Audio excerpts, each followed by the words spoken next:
Welcome to Get Paid for Your Pad, the definitive show on Airbnb hosting, featuring the best advice on how to maximize profits from your Airbnb listing, as well as real-life experiences from Airbnb hosts all over the world.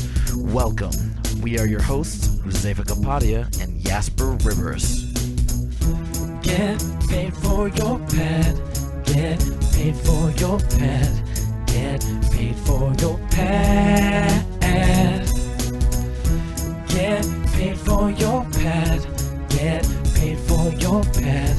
Get paid for your pad.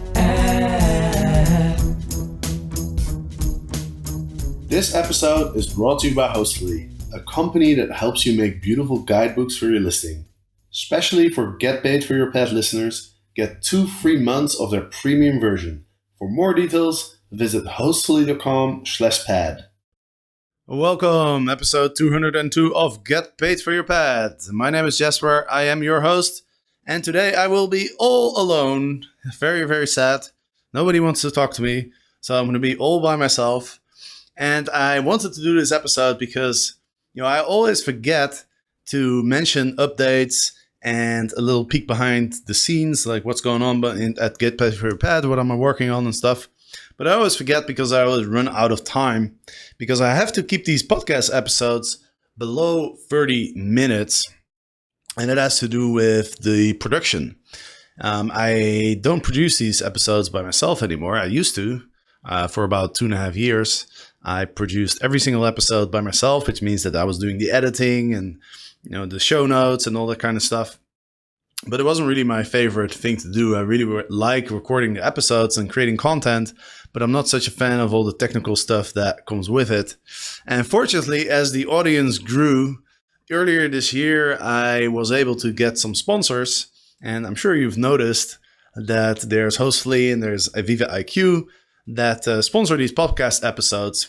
And with the money they pay me, I have hired a professional podcast production team, and they do all the work for me. So that's really great. But the thing is, they have brackets. So I pay a certain amount of dollars. It costs about $100 per episode. But if I go over 31 minutes, then it suddenly costs a lot more. And so I have to keep these episodes below that or in that bracket. And so what always happens is that I run out of time and I forget to mention things. And by the way, it doesn't actually cover the full cost of the podcast. The sponsors cover about half of it, but the other half is covered by you guys. And you might wonder how, because other than my book, I don't really sell anything. But what happens is, I recommend products sometimes, right? I recommend services like Beyond Pricing and Payfully and some of these other companies that have popped up in the Airbnb niche. And for some of these companies, when you sign up, I get a commission. And that commission I then use to pay for the production and pay for the hosting of the website and for all the stuff that costs me money. And I'm almost break even now, which is pretty cool. I wanted to explain a little bit about how this works. It's called affiliate marketing. And basically what it means is when you sign up for a service, they will give me a small commission, but it comes at no extra cost to you.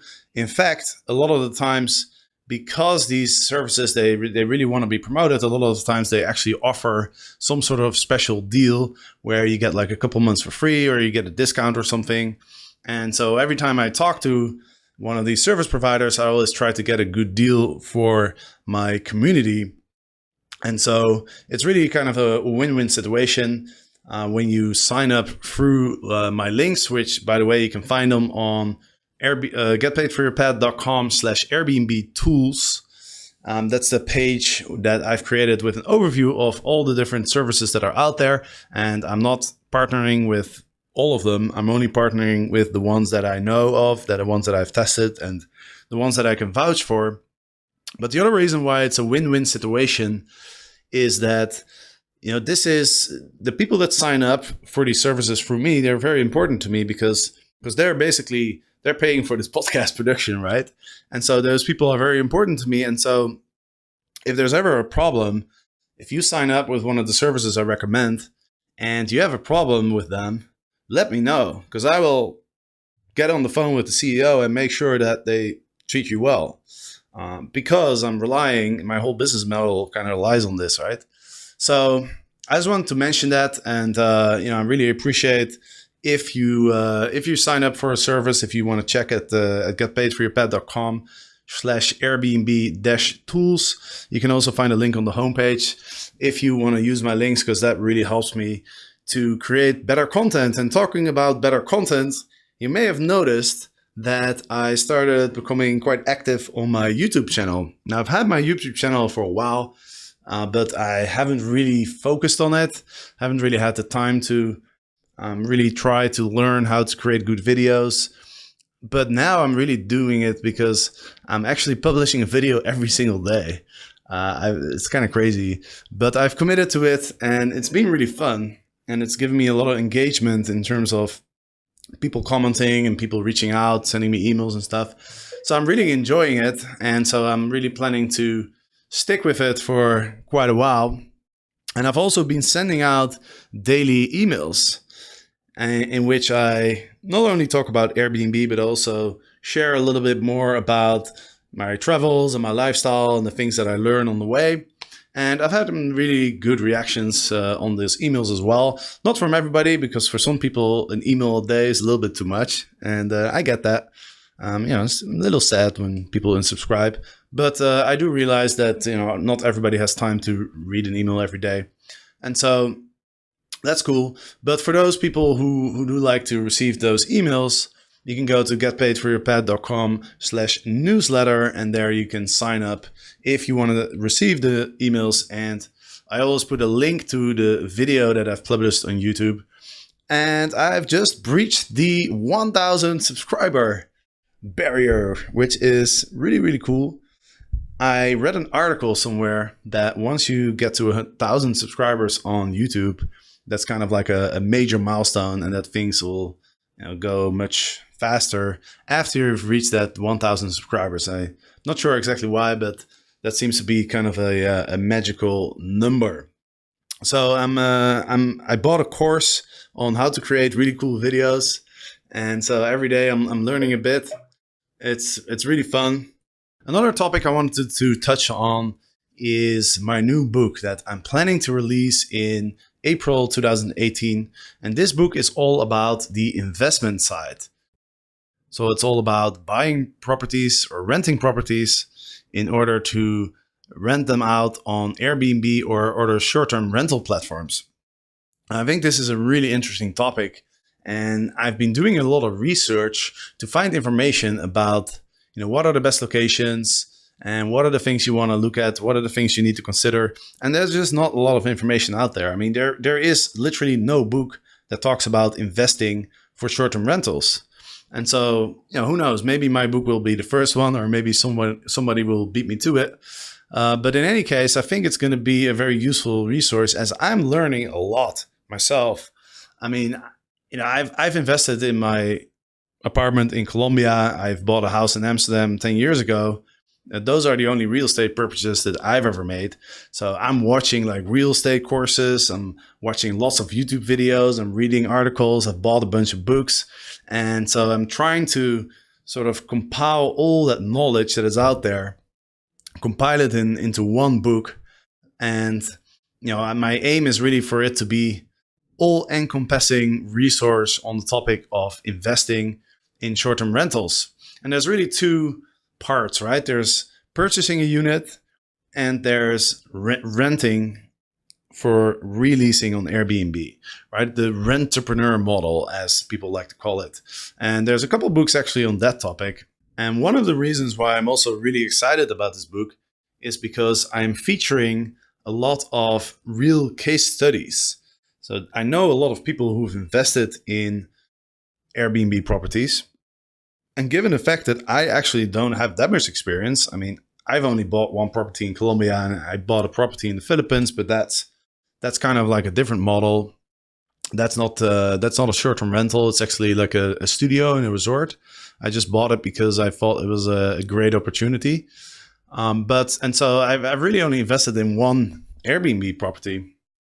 other than my house in Amsterdam. And so I really wanted to not just use my own experience and my own thoughts, but I really want to use other people's experiences as well to provide as much value and to provide as much inspiration as I can. And, I'm writing up all these different stories, and it's just really cool to see how creative people are and what kind of challenges people run into. I've got stories from all over the world. I've got stories from Europe. I've got stories from the US. I've got stories in Asia and South America, of course, including myself. So it really covers lots of different situations, lots of different ways of financing, lots of different ways of managing the business. And there's still a couple spots available, actually.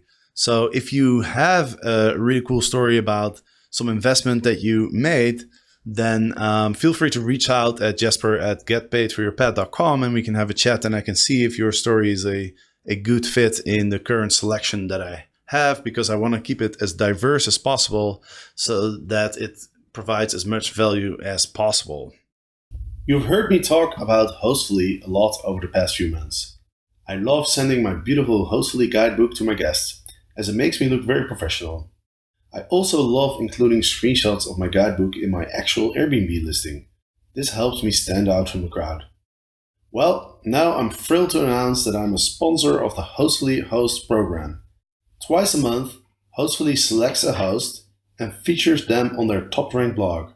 This is great promotion for your listing and a cool way to share your favorite local spots to a large audience. What's even cooler is that each Hostfully host gets a free set of organic sheets from the Clean Bedroom. And now that I'm a sponsor, you'll also be featured in my newsletter, my social media feeds, and you get free access to my video course on how to be a great host. For more details and how to apply, visit hostfully.com/hostfullyhost. Now, I had a look at all the videos that I've published on my YouTube channel so far, and I was looking at the amount of views, and there's one particular video that got way more views than any of the other videos. And so I kind of realized that this is a topic that a lot of people are interested in, and it has to do with the security deposit. It's kind of a surprise to me that that was the video that got the most views, because security deposit's kind of a boring topic, right? But it turns out that a lot of Airbnb hosts out there don't realize that the Airbnb security deposit is not a security deposit at all, right? The idea of a security deposit is that you pay a certain amount of money that you get back after you've stayed at the place and you haven't caused any damage and it's all good. Then you get your security deposit back, right? But the word security refers to the fact that the landlord or the host has the deposit and therefore is secure. Well, but in Airbnb's case, it's not, because Airbnb actually doesn't even charge the guest the security deposit. All they do is they check to see if the credit card of the guest allows for the extra money to be charged at the time of booking. Now, between the time of booking and the actual stay, a lot of things can happen, right? The client can max out the credit card, or maybe they could even cancel the credit card. A lot of things can happen. So there's no security at all. In fact, it's not a deposit. It's really just nothing. And so the question is, what's the point of having a security deposit? Well, some people are saying it deters people that are planning to cause damage. Like if you're planning to cause damage, then you don't want to pay a security deposit, because I guess a lot of the guests don't realize this either. They think that they might be paying it. And so it might encourage people to be a little bit more careful with your stuff. Although, I don't know, I kind of doubt that, because, I mean, from my experience, Airbnb guests are generally, like 99.9%, are very good people that take care of your stuff. I think in the case of damages, it's either accidental, when people are willing to just pay. Like all the damages that I've ever had in my house, people would always leave money on the table, or they reach out to me and they say, hey, I broke something, let me refund you. And so I've never had a security deposit, and I've also never really needed one. Now, of course, there's the exceptions, right? There's the 0.01% or whatever it is of people that don't take care of your belongings and who do cause damage. And so the question is, do you want to charge the security deposit just for that tiny little percentage of people who would actually cause damage? I don't know. I just think it looks kind of unfriendly on the website. I feel like it's not very welcoming to the guests, but it's that's a personal choice. But I think what's really damaging about the way that Airbnb handles the security deposit is it gives a false sense of security, right? Especially for new hosts. Hosts are thinking that they charge the security deposit, and they think that if there's damages, they can just take it from the security deposit. And then what actually happens is you have to report the damage and send images and send proof to Airbnb within 14 days or before the next guest arrives. Well, that's just insane. Because if you have back-to-back booking, how much time do you really have to gather all this information? And if you don't send it in before the next guest arrives, well, good luck getting your money from Airbnb, because from all the experiences that I've heard and the comments that I've seen on my video and the people that reach out to me by email, it's generally a bit of a pain in the ass to get any damages refunded. So, and then the other point is, if you don't have a security deposit, well, guess what? If your guests do some damage to your stuff, you still go through the same process. You gather evidence, you go to the Airbnb Resolution Center, and you try to get Airbnb to refund you. So I don't really understand what the difference is between having a security deposit and not having a security deposit.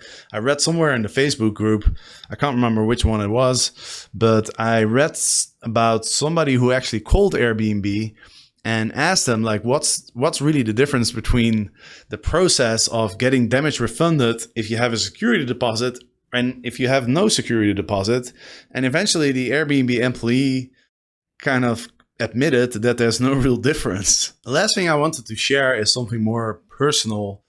Over the summer, I had a great time. I had a lot of fun. I spent a couple of weeks in Vegas. I was in Stockholm with a lot of friends of mine. And I was having so much fun that I wasn't really paying attention to what I was eating. I was drinking maybe a couple beers, too many here and there.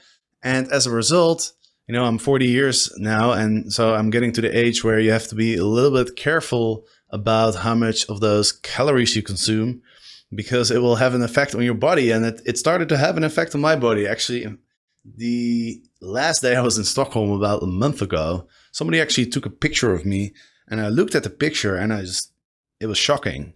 I developed like a belly. I've never had this before.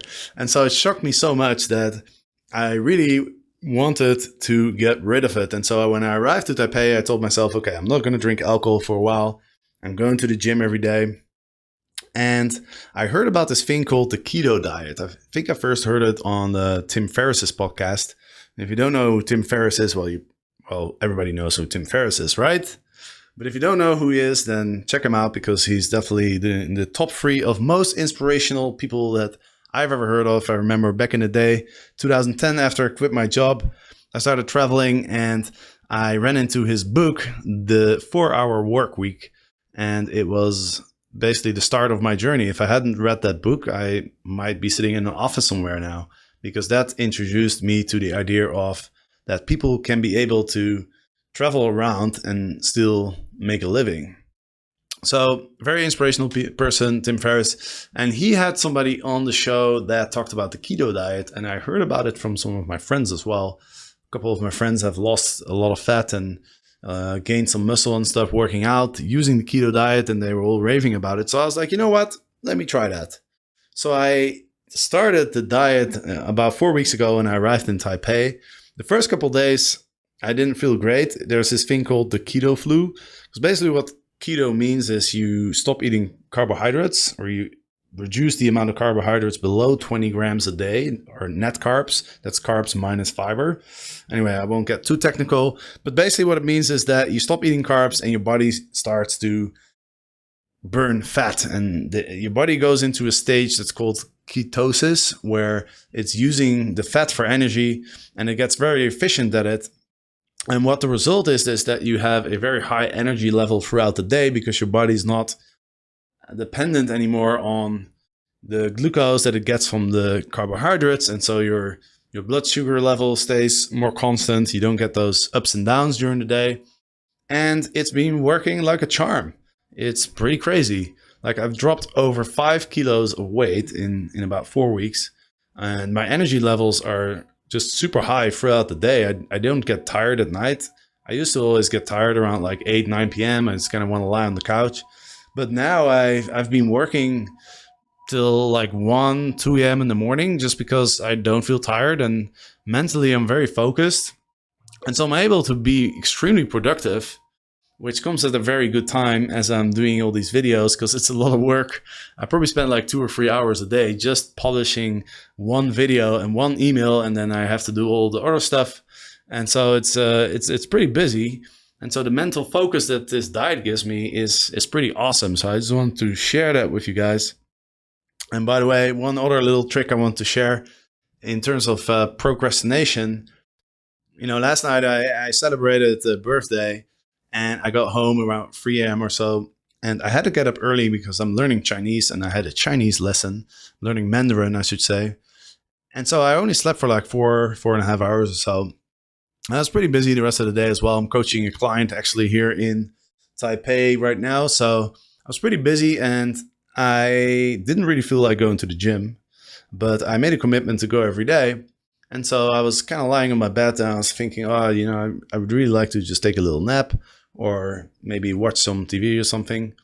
But then I thought, you know what? Why don't I just go to the gym, but then I don't have to do anything there. This is a little trick that I always use when I feel like I don't want to do the thing that I need to do. I just tell myself, okay, well, I just go. I just take a baby step, and then I don't have to actually do anything. Anything I do there is a bonus, right? So I lower the expectation, and then it makes me feel more comfortable going, because then I don't, because it's not going to the gym that I look up to, right? It's the weightlifting, it's the cardio. That's the thing that I'm looking up to, not the walk to the gym. I mean, gym's 5 minutes away. Like, I can walk to the gym and get dressed. That's not the problem. So I kind of trick my mind into doing that. So I walk to the gym, and then you might think, well, what's the point of going to the gym if you're not actually going to do anything there? Well, but here's the thing. Once I get to the gym, I dress, I change, and then I walk onto the gym floor, and I would feel like such an idiot then turning around and putting my clothes back on and then walking home. I mean, that's just so ridiculous that once I'm there, I'm going to do something, right? So today as well, I ended up doing like 70-80% of my workout, which is a lot better than not going to the gym at all, right? The trick is also to then give yourself credit for the workout that you did, even though you didn't do the full workout, and not beat yourself down for the 20 or 30% of the workout that you missed. So that's kind of like a little trick I always use. And it's not just with going to the gym. You can apply it to pretty much anything else. Like, let's say I want to make a video and I don't feel like making a video. Then I'll just tell myself, okay, I'm just going to make one little shot, just a shot of like 10 seconds. Right. And then I do that. And then after I've done that one, then I'm like, okay, well, it's kind of silly to just do one shot, right? Or one scene. I might as well do the next one as well. Right. So it's just a little trick that has been very helpful for me in getting things done. So hopefully that could help you as well. All right. Well, I think I'm running out of time. So I hope you enjoyed this episode. And of course, on Friday, I'm going to be discussing this week's news in the world of Airbnb with David. So hopefully you will tune in on Friday and you will be updated on the news. And of course, if you want to check out my YouTube channel, go ahead. Please subscribe. I really love having more subscribers. And if you want to get the emails, of course, go to getpaidforyourpad.com/newsletter. And feel free to reach out. Also, if you watch my videos, I would love to get some feedback because I'm really trying to figure out what kind of videos are cool, what do people want to see, what are people interested in, as well as for my emails as well. So any feedback that you want to give me, feel free, whether it's positive or negative, both are fine.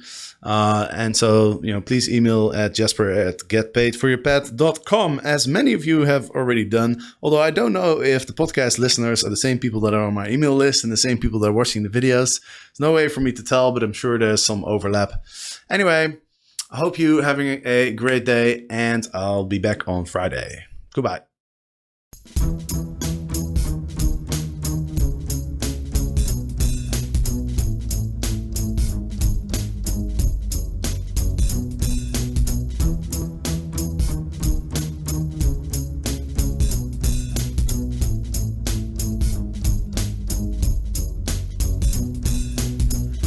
Get paid for your pet. Get paid for your pet. Get paid for your pet. Get paid for your pet. Get paid for your pet. Get paid for your pet.